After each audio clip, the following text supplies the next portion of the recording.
Hey everyone, welcome to another episode of Day in the Life of Vintage Classic Specialist. So it's a little early in the day right now, but I wanted to go ahead and show you guys this because I think I'm probably going to go ahead and put this in the car. And either way, I want to show it to you. So I'll either edit this in or you'll see it one way or another. Anyway, so here we go.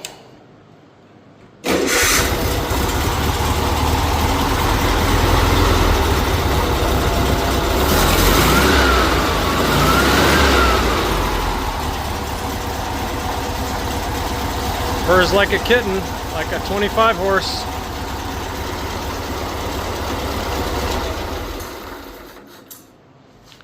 So there it is, all ready to go in.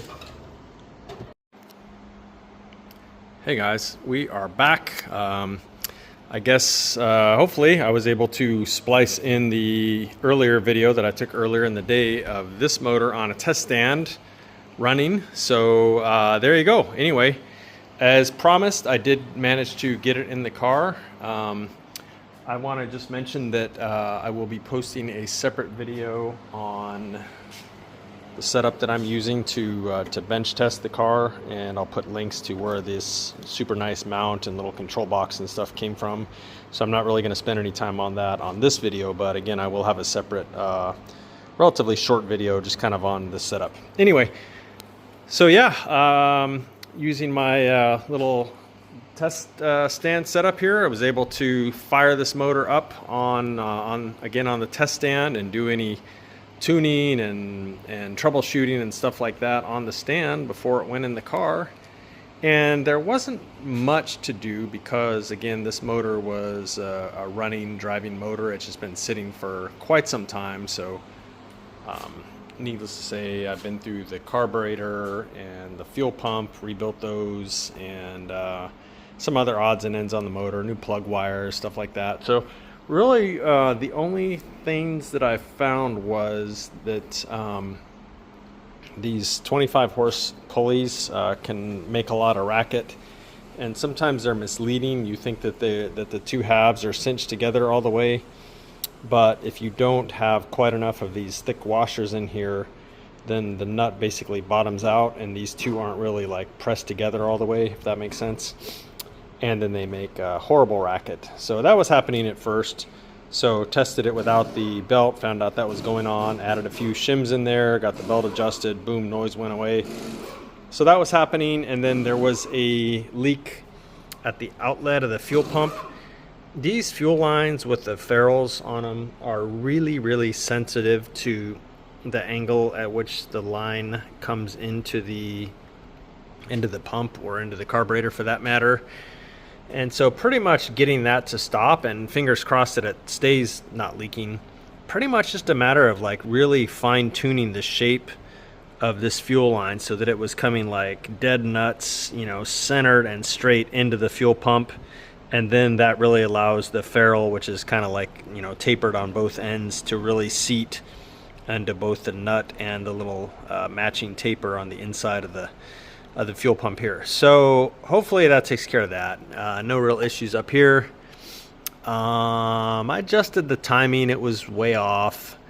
I think that's it, but it was really nice to do all that stuff outside of the car and know that when this thing goes in, pretty much just a matter of hooking a few wires up, plugging in the fuel line, and it should run pretty much great.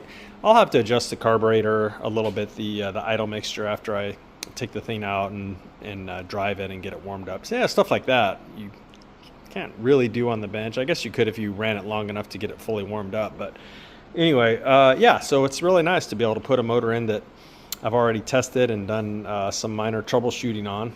Doesn't seem to leak any oil, haven't really seen anything, so very happy with this setup. And this, again, is going to be my routine going forward. All motors will be ran on the bench or on the stand before going into the car.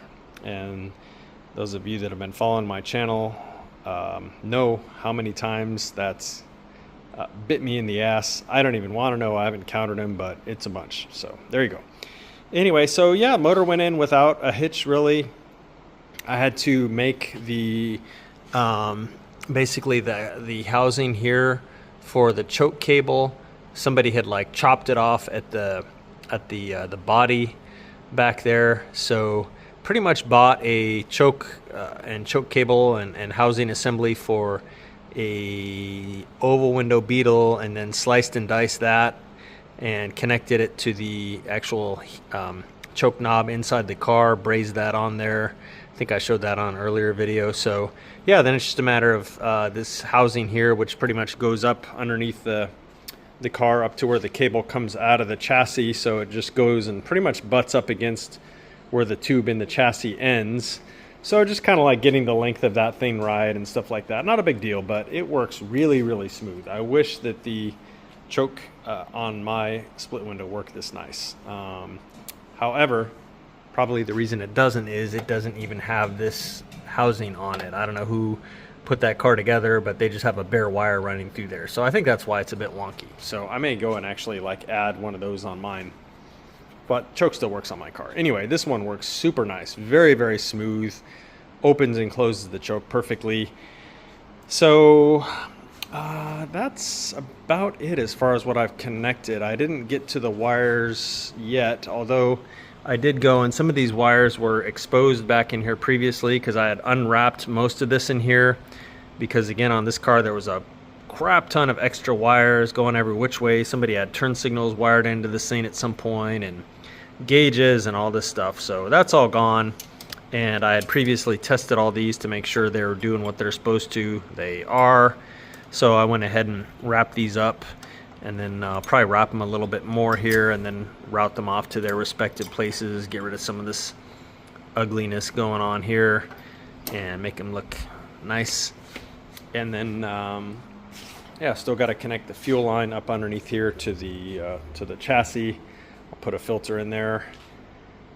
Fuel tank still has to go in up front. However, we still need to put the brake reservoir on and then bleed the brakes on here. So tank will not go in until that happens. And I guess that was pretty much my day. Spent quite a bit of time playing around with this motor on the test stand, and again, fine-tuning things and checking things and stuff like that. So and then took a while to get the motor in, just because it's a really nice car, so you go very, very slow. Can't really just bang stuff in and shove the motor in there. You gotta move things a tiny bit and then check around, check under it, move things a little bit more, kind of back and forth like that. So yeah, it takes a while to put a motor in a car this nice. You don't want to just like bang stuff around. The engine tin's super nice. The car itself is super nice. You don't want to be like a gorilla working on this thing. So anyhow,